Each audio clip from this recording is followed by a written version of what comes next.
चलिए आज की बड़ी खबर का रुख करते हैं। बिहार से बड़ी खबर, रेलवे भर्ती को लेकर छात्रों ने बिहार बंद कर दिया है और छात्रों के बिहार बंद को सियासी दलों ने अपना समर्थन दिया है। कई इलाकों में विरोध प्रदर्शन शुरू हो चुका है। समस्तीपुर, हाजीपुर में सड़क पर छात्र उतरे हैं और कई जगहों पर आरजेडी छात्र विंग की तरफ से और भाकपा माले लेफ्ट और तमाम जो विपक्षी दलों का समर्थन मिला, उनके कार्यकर्ता भी सड़कों पर उतरे हैं। तस्वीरों में आप देखिए आरजेडी के तमाम नेता कार्यकर्ता सड़कों पर उतर चुके हैं। हालांकि ये छात्रों का विरोध प्रदर्शन है, लेकिन ये सियासी रंग ले चुका है। तमाम जो विपक्षी पार्टी के जो कार्यकर्ता हैं वो सड़कों पर उतरे हैं और आगजनी कर विरोध कर रहे हैं। कहीं टायर फूंका जा रहा है तो कहीं पुतला फूंका जा रहा है। और जिस तरीके से अभ्यर्थियों ने इस पूरे मामले पर अपना विरोध जताया, इस पूरे मामले में परीक्षा में धांधली का आरोप लगाया और बिहार बंद का आह्वान किया, उसके बाद अब देखिए राजनीतिक दलों को प्रदर्शन करने का एक बड़ा मौका मिल गया। और आप जो भी तस्वीरें आ रही हैं, आप देखिए ज्यादातर जो है पार्टियों के ही चेहरे नजर आ रहे हैं। यहाँ पे आप देखिए लेफ्ट पार्टियों का जो महागठबंधन, लेफ्ट कांग्रेस और आरजेडी का जो महागठबंधन है, उनके नेता कार्यकर्ता सड़कों पर नजर आ रहे हैं और वो लोग विरोध प्रदर्शन कर रहे हैं ज्यादातर। हालांकि छात्र भी अपनी मांग को लेकर विरोध प्रदर्शन कर रहे हैं और उनका ये कहना है कि इस पूरे मामले में धांधली की गई है परीक्षा में और 20 गुना की जगह 11 गुना छात्रों का रिजल्ट जारी हुआ है। उन्होंने कहा था कि जो दूसरी लेवल की परीक्षा थी उसमें कहा गया था कि जो भी पद होंगे उससे 20 गुना ज़्यादा लोगों को शॉर्टलिस्ट किया जाएगा, लेकिन सिर्फ 11 गुना छात्रों को ही शॉर्टलिस्ट किया गया था। दो तस्वीरें आप देखिए बिहार की हाजीपुर की तस्वीरें आप देखिए, जहाँ पर किस तरीके से विरोध प्रदर्शन किया जा रहा है। छात्रों ने बिहार बंद का आह्वान किया है और सियासी पार्टियों ने समर्थन दिया है। अब सियासी पार्टियां छात्रों से बढ़ चढ़ कर इस आंदोलन में कूद पड़ी हैं। आप देखिए आरजेडी के तमाम कार्यकर्ता नेता आपको नजर आ रहे होंगे। अब आपको बताते हैं क्या है पूरा मामला। छात्रों का कहना है कि ग्रेजुएशन के छात्रों को अधिक अवसर दिए गए हैं। रेलवे की दलील है कि हमने किसी को परीक्षा देने से कैसे हम रोक सकते हैं। दरअसल इसमें कई छात्रों ने 2-2 आवेदन किए थे। इस पर छात्रों का कहना है कि भाई 2-2 लोगों को शॉर्टलिस्ट कर दिया गया है। इस पर रेलवे की दलील है कि नहीं, अगर 2 लोगों को अगर इसमें शॉर्टलिस्ट किया गया है तो एक ही उनको नौकरी मिलेगी। इस पर भी ग्रेजुएशन और बाकी जो अभ्यर्थी हैं उनका ये कहना है कि जो ज़्यादा अधिक पढ़े लिखे छात्र हैं उनको कई मौके मिलेंगे, 2-2 मौके मिल रहे हैं। इसको लेकर भी आपत्ति थी। इसको लेकर भी रेलवे ने साफ किया है कि नहीं, ऐसा कुछ नहीं होगा, एक ही व्यक्ति को एक नौकरी मिलेगी। इसको लेकर भी विरोध प्रदर्शन है। कई इसमें टेक्निकलिटीज हैं जिसको लेकर छात्र विरोध प्रदर्शन कर रहे हैं और अब इन छात्रों को लेकर जो तमाम राजनीतिक पार्टियां हैं वो भी अपने अपने हिसाब से सियासत कर रही हैं। आरजेडी, कांग्रेस, भाकपा माले लेफ्ट पार्टियां जो हैं वो लोग भी छात्रों के समर्थनों पर उनको कहना है कि छात्रों की मांग जायज़ है। सरकार जो है तानाशाही रवैया अपना रही है। इस पूरे मामले को लेकर अब जबरदस्त विरोध प्रदर्शन किया जा रहा है। आरआरबी के विषय पे कल देश के सम्माननीय रेल मंत्री श्री अश्विनी वैष्णव जी ने प्रेस कॉन्फ्रेंस किया है। हमारे छात्र भाई छात्रा बहनों के मन में जो भी संदेह है, जो भी संशय है, 16 फरवरी तक का समय दिया गया है कि आप कमेटी तक भेज सकते हैं और 4 मार्च से पहले उन समस्याओं का निदान भी निकाला जाएगा। और हर प्रकार का एजेंडा चल रहा है। मैंने देखा एक डीआईजी लेवल की इंक्वायरी भी हुई है, तो उसमें कथित तौर पे एनएसयूआई के लोग के भी इन्वॉल्वमेंट का आरोप सामने आया है। तो किसी को भी रोजगार के संबंध में इस प्रकार छात्रों को भड़काना ठीक नहीं है। और आपके माध्यम से मैं एक और बात स्पष्ट कर देना चाहता हूं कि यूपीए की तुलना में मैं देख रहा था कि 2007 से 14 यूपीए में कुल 6,18,000 सरकारी नौकरियां दी गई थी। वहीं एनडीए ने पिछले 7 वर्षों में 6,98,000, लगभग 7 लाख नौकरियां यूपीए की 7 वर्षों की तुलना में हमारे 7 वर्षों में 80,000 अधिक सरकारी नौकरी दी गई है। तो किसी भी छात्र को भ्रमित नहीं होना है। बहुत लोग आपको भ्रमित करने का प्रयास करेंगे। और जहां तक आरआरबी एनटीपीसी का विषय है, सरकार ने कॉग्निजेंस लिया है। पूरी सरकार पूरे संवेदनशीलता के साथ हर एक छात्र के साथ खड़ी है। हमारी मंशा थी, तभी हमने 1.5 लाख वैकेंसीज निकाली थी और जल्द से जल्द पूरी भर्ती को हम करेंगे। छात्र नौजवान देश के भविष्य होते हैं। जो चीज़ें हमारे सामने आई सब लोग देख ही रहे हैं। एक असंतोष का भाव उनके बीच में था, इस वजह से इस तरह का विरोध का प्रदर्शन हुआ। कई जगह तो मामले बहुत हद तक आगे बढ़ चुके थे, लेकिन उसके बाद रेल मंत्री जी खुद भी सामने आए बोर्ड भी सामने आए, आश्वासन भी मिला है, कमेटी बनी है। तो छात्रों से हमारा आग्रह होगा कि धैर्य का परिचय दें। लोकतंत्र में अपनी बात कहने का अधिकार हर किसी को होता है।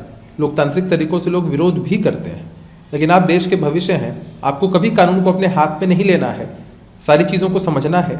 आने वाला समय छात्रों के लिए बेहतर होगा, इसकी कल्पना हम सभी लोग करते हैं। और अब ये पटना की तस्वीरें आप देखिए किस तरीके से यहाँ पर विरोध प्रदर्शन किया जा रहा है और ये पप्पू यादव की जो पार्टी है उनके कार्यकर्ता सड़कों पर उतरे हैं। छात्रों के समर्थन में टायर जलाकर विरोध जताया जा रहा है। और अब देखिए अलग अलग जो पार्टी की कार्यकर्ता हैं वो लोग अपने अपने तरीके से विरोध प्रदर्शन कर रहे हैं। छात्र भी विरोध प्रदर्शन कर रहे हैं, लेकिन राजनीतिक पार्टियां भी इसमें उनका समर्थन कर रही हैं। हालांकि राजनीतिक पार्टियां अपना अलग ही प्रदर्शन कर रही हैं, छात्रों के साथ तो वो कभी नजर आ रही हैं। पटना की तस्वीर आप देखिए, हाजीपुर और समस्तीपुर, 3 जगहों की तस्वीरें आप देखिए। यहाँ पर पहली तस्वीर आप देखिए, ये पप्पू यादव की पार्टी है, उनके कार्यकर्ता विरोध प्रदर्शन कर रहे हैं। दूसरी तस्वीर आप देखिए, यहाँ पे लेफ्ट पार्टियों के कार्यकर्ता वो विरोध प्रदर्शन कर रहे हैं। और तीसरे में आरजेडी और महागठबंधन के जो साथी हैं वो लोग विरोध प्रदर्शन कर रहे हैं। तो ये जो छात्रों का विरोध प्रदर्शन है ये सियासी प्रदर्शन होता जाता नजर आ रहा है। रेलवे भर्ती पर अब सियासी जंग छिड़ गई है। हालांकि अभी आपने देखा बीजेपी के प्रवक्ता एनटीपीसी का रिजल्ट आया था, जो विज्ञप्ति में 20 गुना रिजल्ट देना था, 7.5 लाख विद्यार्थियों को रिजल्ट देना था। एक बड़े स्कैम के द्वारा मात्र 3.5 लाख स्टूडेंटों का रिजल्ट दिया गया था। इसके खिलाफ जो सरकार ने कहा कि रिजल्ट हम वापस देंगे, 19 में विज्ञापन निकला था, 19 में परीक्षा हुआ था, 3 साल लग गए इनको रिजल्ट देने में। अब जो कैंसिल किए हैं तो इसका रिजल्ट कब देंगी, ये सरकार जब तक घोषणा नहीं करती है तब तक छात्र सड़कों पर हैं। देखिए टीचर लोग पर दबाव है, उनको फर्जी मुकदमे के द्वारा उनको तंग किया जा रहा है। तो टीचर प्रशासन और अधिकारी के दबाव में ये बयान दे रहे हैं। मगर जो छात्र का जो जायज मांग है, जो छात्र स्वतः निकले थे, अपने किसी टीचर के दबाव में नहीं निकले थे, वो अपने अधिकार के लिए निकले थे। वो फार्म भरे थे, 1 करोड़ विद्यार्थी फार्म भरा और 20 लाख का रिजल्ट आना था। ये ग्रुप डी में किस जो रेलवे का ट्रैक हटाता है, ट्रैक ठीक करता है, ग्रुप डी का जो क्लास का लेबर होता है, उसको 4 परीक्षा देना होगा। ये भारत सरकार क्या करना चाह रही है? क्योंकि वैकेंसी सिर्फ रेलवे और आर्मी में ही है, तो 2 जगह वैकेंसी है और इसको भी आप समाप्त करने की साजिश कर रहे हैं, जिससे आप रेलवे का पत्थर सा हटाइएगा और ट्रैक को ठीक करवाइएगा, उसका भी आप मेडिकल लीजिएगा, उसका भी मेंस लीजिएगा। ये बहुत बड़ी साजिश है कि जो गरीब गुरबे के बच्चे जो नौकरी में आते थे उनको रोकने की एक बहुत बड़ी साजिश रोकी जा रही है। राजेश रंजन, जन अधिकार पार्टी। चलिए सुना आपने, ये पप्पू यादव के जन अधिकार पार्टी के राजेश रंजन जी थे। ये कह रहे हैं कि 2019 में परीक्षा हुई, 3 साल हो गया, अभी तक रिजल्ट घोषित नहीं किया गया, अब जाकर रिजल्ट घोषित किया गया। इनको ये भी नहीं पता कि 2019 में नोटिफिकेशन जारी किया गया था, लेकिन कोरोना के चलते ये परीक्षा 2020 और 21 में आयोजित की गई थी 7 चरणों में। लेकिन सड़कों पर उतर गए हैं, विरोध प्रदर्शन कर रहे हैं, सियासी पूरी साजिश की बात कर रहे हैं। लेकिन अलग अलग तस्वीरें हम आपको दिखा रहे हैं। तो आप देखिए छात्रों का जो ये विरोध प्रदर्शन है उसमें किस तरीके से सियासी तड़का लगाया जा रहा है। और जो लोग विरोध प्रदर्शन कर रहे हैं उनको तो पूरे मामले पता भी नहीं है कि किस तरीके से क्या आपत्तियां है छात्रों की, लेकिन फिर भी सड़कों पर उतरे हैं, पैर भी छुआ जा रहा है, यहाँ पर फोटो खिंचवाई जा रही है। लेकिन छात्रों की जो मांग है, छात्रों की जो चिंताएं हैं, उसको लेकर खुद रेल मंत्री ने उनसे निवेदन किया था और वो लगातार हम बता भी रहे हैं। छात्रों का कहना है कि ग्रेजुएशन के जो छात्र हैं उनको अधिक मौके दिए गए हैं। दरअसल कुछ छात्र ऐसे हैं जिन्होंने दोनों परीक्षाओं में आवेदन किया था। अब ऐसे में उनको जो है दोनों जगह पर शॉर्टलिस्ट किया गया। ऐसे में इन छात्रों का कहना है कि भाई जो पढ़े लिखे छात्र हैं उनको ज़्यादा मौके मिलेंगे, शॉर्टलिस्ट होंगे। इस पर रेलवे ने कहा कि हम किसी को परीक्षा देने से रोक नहीं सकते हैं। हालांकि किसी एक व्यक्ति को एक ही नौकरी मिलेगी। और उसके अलावा जो ये कहा गया था कि सीबीडीटी जो टेस्ट 2 है, यानी कंप्यूटर बेस्ड परीक्षा जो दूसरी होगी, पार्ट 2 होगी, उसके लिए जो है 20 लाख यानी 20 गुना जो ज़्यादा लोगों को शॉर्टलिस्ट किया जाएगा। तो ऐसे में इसमें भी कमी की गई, इसको लेकर भी नाराजगी है छात्रों में। तो इन तमाम चीज़ों को लेकर धांधली का आरोप लगाया छात्रों ने और फिर जो है ये लोग सड़कों पर उतरे। इसके पहले आपने देखा होगा कि 26 जनवरी से पहले पटना में, गया में, अलग अलग जगहों पर लोगों ने विरोध प्रदर्शन किया, रेलवे ट्रैक को जाम कर दिया था, आगजनी भी की थी। और उसमें खबर आई थी कि कुछ कोचिंग संस्थान के जो शिक्षक थे उन लोगों ने ऐसा कुछ वीडियो जारी किया था कि भाई सड़कों पे उतरना होगा तभी हमारी मांगें पूरी होंगी। इसके बाद सड़कों पे लोग उतरे थे, कई लोगों को इसमें खान सर समेत तमाम जो कोचिंग संस्थानों पर हुए FIR दर्ज किया गया था। इसके बाद छात्रों ने बिहार बंद का आह्वान किया और फिर उसमें तमाम राजनीतिक पार्टियां कूद पड़ी, सभी राजनीतिक दलों ने अपना अपना समर्थन दिया है। सड़कों पे आप देखिए, सड़कों पे विरोध प्रदर्शन किया जा रहा है। हालांकि विरोध का असर तो बहुत ज्यादा नहीं है। आप देखिए 10-10 डीजूस की टोली में ये सियासी दल के कार्यकर्ता है, ये विरोध प्रदर्शन कर रहे हैं, नारेबाजी कर रहे हैं। लेकिन इस पूरे मामले पे रेलवे की तरफ से, सरकार की तरफ से कहा गया है कि 16 फरवरी से 4 मार्च तक जो है आप अपने शिकायतें दर्ज करवा सकते हैं। उसके लिए बाकायदे एक पोर्टल भी दिया गया है, उस पर आप शिकायत दर्ज करवाइए। एक कमेटी का गठन किया गया है, वो कमेटी अपनी रिपोर्ट सौंपेगी। इसके बाद इस पूरे मामले में मार्च तक अपना फैसला कर लिया जाएगा। और खुद रेल मंत्री ने छात्रों से निवेदन किया है कि भाई आप हमारे हैं और रेलवे की संपत्ति आपकी, आप उसको नुकसान न पहुंचाए। उसके बाद से छात्रों ने अब जो है बिहार बंद का आह्वान किया है। लेकिन अब इसमें सियासी तड़का लग गया है, क्योंकि 5 राज्यों में विधानसभा चुनाव है। तो ऐसे में सियासी पार्टियों को लगता है कि ये मौका काफी मुफीद है सरकार को घेरने का। खासकर यूपी में भी बीजेपी की सरकार है, तो वहां पर उनको घेरने का एक अच्छा मौका है। तो ऐसे मौके को सियासी पार्टियां बुलाने में लगी हुई हैं। जहां भी विरोध प्रदर्शन आप देखिए, इसमें ज्यादातर जो राजनीतिक दल है उनके कार्यकर्ता नजर आ रहे हैं, कुछ इसमें छात्र भी हैं। तो छात्रों की अपनी आपत्तियां हैं। उनका यह कहना है कि 20 गुना की जगह सिर्फ 21 गुना छात्रों को शॉर्टलिस्ट किया गया है और 3,80,000 CBT कंप्यूटर रजिस्टर्स के लिए चुना गया है, जबकि इनका जो इदारा होता था वो करीब 7 लाख होता था। अगर 20 गुना करेंगे, क्योंकि 35,200 कुछ वैकेंसी थी, उसमें करीब इनका जो आंकड़ा बैठता है 20 गुना 7 लाख, लेकिन लगभग 3.5 लाख लोगों को शॉर्टलिस्ट किया गया है। इस पर भी उनकी आपत्ति है। इसके अलावा दूसरी आपत्ति उनकी ये थी कि कुछ जो ज़्यादा पढ़े लिखे छात्र हैं वो उन्होंने दोनों प्रतियोगी परीक्षाओं में एग्जाम दिया था। तो ऐसे में रेलवे ने उनको समझाया कि नहीं, अगर उनको मौके मिल भी रहे, उनको परीक्षा देने से रोक तो नहीं सकते, लेकिन एक व्यक्ति को एक ही नौकरी मिलेगी, एक ही वैकेंसी में उनको क्लियर कराया जाएगा। आरआरबी ने 2019 में 35,226 कुछ पदों पर नोटिफिकेशन निकाला था और इसमें ये कहा गया था कि 20 गुना छात्रों को शॉर्टलिस्ट किया जाएगा। लेकिन जब रिजल्ट आया तो इसमें सिर्फ 11 गुना छात्रों को शॉर्टलिस्ट किया गया है। एक ही छात्र 6 पदों पर रिजल्ट घोषित कर दिया गया। ये दलील है छात्रों की कि भाई एक छात्र ऐसे हैं जिनको 5-6 जगहों पर शॉर्टलिस्ट कर दिया गया है। तो ऐसे में बाकी जो छात्र हैं उनको मौका कैसे मिलेगा? जो ग्रेजुएट हैं, बाकी जो अंडर ग्रेजुएट हैं, उनको तो अवसर कम मिलेगा। इस पर रेलवे ने दलील दी है कि आप लोगों को घबराने की जरूरत नहीं है। अगर एक ही व्यक्ति है तो उसको एक ही नौकरी मिलेगी। अगर वो शॉर्टलिस्ट किया गया है 2 जगहों पर, 3 जगहों पर, तो उसको मौका सिर्फ एक ही नौकरी का मिलेगा। लेकिन अब इसको लेकर विरोध प्रदर्शन हुआ। शुरुआत में कुछ कोचिंग संस्थानों के ऊपर यह आरोप लगा कि उन्होंने छात्रों को भड़काया, ये मामला भड़का। इसके बाद आप देखिए वो मामला शांत हुआ। खान सर का नाम सामने आया था। खान सर के ऊपर बताया जा रहा है तमाम कोचिंग संस्थान के ऊपर FIR दर्ज किया गया। हालांकि खान सर ने अभी थोड़ी देर कल एक वीडियो बनाकर उन्हें भेजा कि भाई इस तरीके से विरोध प्रदर्शन ना करें, क्योंकि इससे मामला बिगड़ सकता है। लेकिन चूंकि अब इस पर सियासी रंग चढ़ चुका है तो उसका असर भी आप देख सकते हैं। बिहार बंद के दौरान अलग अलग राजनीतिक जो पार्टियां हैं, जो महागठबंधन की पार्टियां हैं, वो लोग विरोध प्रदर्शन कर रही हैं और उनका कहना है कि रेलवे को बेचना बंद करें और तमाम इस तरह के पोस्टर, बैनर और ये सब लहराया जा रहा है इस विरोध प्रदर्शन के दौरान।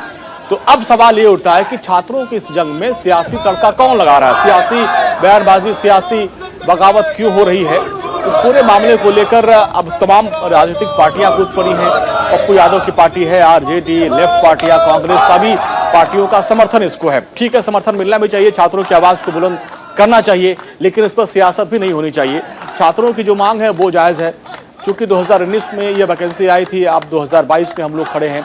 अब इस पूरे मामले में जो एक दूसरे लेवल की परीक्षा है उसको लेकर भी छात्रों की आपत्ति है कि भाई +2 को लेकर जो हेल्पर और बाकी जो दूसरे पदों पर जो नियुक्तियां होनी थी उसमें 2 चरणों में परीक्षा, 2 लेवल की परीक्षा क्यों कराई जा रही है? इसके अलावा एक जो सबसे बड़ी आपत्ति थी कि कंप्यूटर बेस्ड परीक्षा जो दूसरे लेवल की परीक्षा थी उसमें ये था कि जो रिजल्ट आएगा वो जो पद होंगे उससे 20 गुना ज़्यादा होगा, लेकिन उसमें भी खबर ये है कि 11 गुना ही किया गया है। तो इसको लेकर भी विरोध प्रदर्शन है। खान सर ने पहले तो उनके ऊपर भाई केस दर्ज किया गया, भाई उन्होंने भड़काया, लेकिन दूसरा उन्होंने एक वीडियो बनाया और छात्रों से निवेदन किया है कि भाई इस तरीके से सड़कों पर विरोध न करने के, इससे गलत मैसेज आएगा। एक बार वो उनका वीडियो जो उन्होंने जारी किया वो सुनवाते हैं आपको। सारी मांगों को रखा गया है, हम आपकी सारी दुविधाओं को अब क्लियर करते हैं। देखिए 28 जनवरी को किसी भी तरह के किसी भी प्रोटेस्ट में आप हिस्सा न लें, ये आपके लिए गलत साबित हो जाएगा। हम आपकी सारी समस्याओं को एक एक करके सिलसिलेवार तरीके से बताते हैं। देखिए अभी एक वीडियो आया, बिहार के पूर्व उप मुख्यमंत्री जो सुशील मोदी जी थे, उन्होंने कहा कि वो रेलवे मंत्री से बात किए, वो स्टूडेंट के मांग पे सहमत है और RRB रेल मंत्री भी इस बात से सहमत है कि वो 20 गुना रिजल्ट देंगे, अर्थात ओरिजिनल जो नंबर रिपीट नहीं करेंगे, यूनिक नंबर जो दिए जाएंगे, अर्थात 3.5 लाख और लड़कों को जोड़ा जाएगा। NTPC वालों की समस्या खत्म, ग्रुप डी वालों की जो समस्या थी उनके लिए CBT 2 को जो अचानक जोड़ा गया था उस पर भी वो सहमत हो गए। तो देखिए खान सर ने साफ कर दिया है कि इस पूरे मामले में आज, यानी उन्होंने निवेदन किया है कि आज आप लोग सड़कों पर न उतरे क्योंकि इससे गलत मैसेज आएगा। सुशील मोदी ने कहा है कि भाई वो रेलवे मंत्रालय से वो बात कर रहे हैं इस पूरे मामले में। जो ग्रुप डी के अलावा जो एक मामला था वो क्लियर हो गया, उसमें यह था कि जो 20 गुना रिजल्ट घोषित करना था उसको लेकर रेलवे ने अपनी सहमति दे दी है और 20 गुना रिजल्ट घोषित किया जाएगा। तो ऐसे में आपको सड़कों पर नहीं उतरना चाहिए। खान सर का निवेदन, अपील देखना ही होगा कि छात्र उसको कितना फॉलो करते हैं। बात यूपी चुनाव की। यूपी चुनाव में आज मुख्यमंत्री योगी आदित्यनाथ मेरठ और हापुड़ दौरे पर रहेंगे। करीब 12:30 बजे वो मेरठ पहुंचेंगे और मेरठ में जिला अस्पताल का निरीक्षण करेंगे, कोविड सुविधाओं का निरीक्षण करेंगे मुख्यमंत्री। 1 बजे डोर टू डोर कैंपेन करेंगे मुख्यमंत्री और मेरठ में कंकरखेड़ा के रामनगर मंगोलपुरी जाएंगे मुख्यमंत्री और 2 बजे हस्तिनापुर के जम्बूद्वीप पहुंचेंगे मुख्यमंत्री। 3 बजे हापुड़ के गढ़मुक्तेश्वर में संवाद का उनका कार्यक्रम है। तो ये आज के मुख्यमंत्री का कार्यक्रम है। यहाँ पर मेरठ में गढ़मुक्तेश्वर में उनका कार्यक्रम है। पहले वो जिला अस्पताल का निरीक्षण करेंगे और कोविड को लेकर तमाम जो अपडेट लेंगे, जानकारियां लेंगे। इसके बाद वो डोर टू डोर कार्यक्रम करेंगे और इस दौरान मुख्यमंत्री योगी आदित्यनाथ ने अखिलेश यादव पर ट्वीट कर वार किया है। वो जिन्ना के उपासक हैं, हम सरदार पटेल के पुजारी हैं, उनको पाकिस्तान प्यारा है, हम मां भारती पर जान न्यौछावर करते हैं। तो अब देखिए मुख्यमंत्री योगी आदित्यनाथ लगातार अखिलेश यादव पर हमलावर हैं। उनके जिन्ना और पाकिस्तान प्रेम को लेकर हर दिन ट्विटर पर वार करते हैं, हमला करते हैं। तो आज एक तरफ तो डोर टू डोर कैंपेन करेंगे और दूसरी तरफ वो लगातार अखिलेश यादव पर भी हमलावर हैं, क्योंकि अखिलेश यादव का अपना वोट बैंक है, उसको साधने की कोशिश कर रहे हैं और बीजेपी का अपना। तो और अब हम यूपी के सियासी संग्राम की बात करें। मेरठ में आज मुख्यमंत्री योगी आदित्यनाथ हैं, शाहजहांपुर में JP नड्डा हैं, जबकि मुजफ्फरनगर में अखिलेश यादव रहेंगे और जयंत चौधरी के साथ आज उनकी संयुक्त प्रेस कॉन्फ्रेंस होगी। तो ये बड़ी सियासी हलचल है और इसको लेकर हमारे वरिष्ठ सहयोगी यूपी से जुड़ रहे हैं हमारे साथ विवेक तिवारी। विवेक, आज चुनाव को लेकर सियासी संग्राम छिड़ा हुआ है। खैर चुनाव आयोग के ही बहाने कम से कम लोग डोर टू डोर कैंपेन तो कर रहे हैं। बिल्कुल अंजनी, और ये मजबूरी भी है और लोगों तक सीधे पहुंचने का यही फिलहाल एकमात्र रास्ता है। हाँ। इसीलिए भारतीय जनता पार्टी के लगभग सारे बड़े नेता, जिसमें चाहे वो केंद्रीय गृह मंत्री अमित शाह हो, मुख्यमंत्री हो या बाकी दीगर नेता हैं, वो सारे डोर टू डोर कैंपेनिंग कर रहे हैं। मुख्यमंत्री का आज मेरठ और हापुड़ के गढ़मुक्तेश्वर में कार्यक्रम है। पहले तो वो मेरठ जाएंगे, करीब 12 बजे वहाँ पहुँचेंगे और कोविड की समीक्षा उनको करनी है जिला अस्पताल में। फिर उसके बाद वो प्रभावी मतदाताओं के साथ संवाद करेंगे। उसके बाद मेरठ में ही वो डोर टू डोर कैंपेन करेंगे और फिर वहाँ से वो हापुड़ के लिए निकल जाएंगे। दूसरी बात करें हम जगत प्रकाश नड्डा, वो आज शाहजहांपुर में इसी तरह के उनके कार्यक्रम लगे हुए हैं। केशव प्रसाद मौर्य का आगरा में इसी तरह का दौरा है, वहाँ वो प्रेस कॉन्फ्रेंस भी करेंगे डोर टू डोर कैंपेनिंग के साथ साथ। अलीगढ़ में डॉक्टर दिनेश शर्मा है, वहाँ पर वो डोर टू डोर कैंपेनिंग कर रहे हैं। अखिलेश यादव और जयंत चौधरी की 1 बजे प्रेस कॉन्फ्रेंस आज मुजफ्फरनगर में होने वाली है। तो काफी बड़ी सियासी हलचल है। Bharatiya Janata Party door to door campaign पे ज्यादा फोकस कर रही है और वहां पर जो संवाद हो रहे हैं वो प्रभावी मतदाताओं के साथ हो रहे हैं। एक नई कैटेगरी बीजेपी ने तैयार की है प्रभावी मतदाताओं की। ये आम मतदाता जैसे नहीं है, मतदाता तो हैं, लेकिन इनका अपने अपने समाज में प्रभाव है, चाहे वो पत्रकार हो, चाहे वो अधिवक्ता हो, चाहे वो डॉक्टर हो। इस तरह के जो लोग हैं जिनका अपने समाज में, अपने क्षेत्र में प्रभाव है, लोगों पर असर है, उन लोगों के साथ संवाद किए जा रहे हैं ताकि वो आगे जाकर बीजेपी की कैंपेन को अपने अपने प्रभाव वाले क्षेत्रों में पहुंचाएं और उसको आगे करें। तो ये सारी चीजें आज होने वाली हैं। जगत प्रकाश नड्डा, मुख्यमंत्री योगी आदित्यनाथ, केशव प्रसाद मौर्य, डॉक्टर दिनेश शर्मा, ये सारे लोग मूलतः पश्चिमी उत्तर प्रदेश में लगे हुए हैं, जहां पर पहले और दूसरे फेज में चुनाव होने।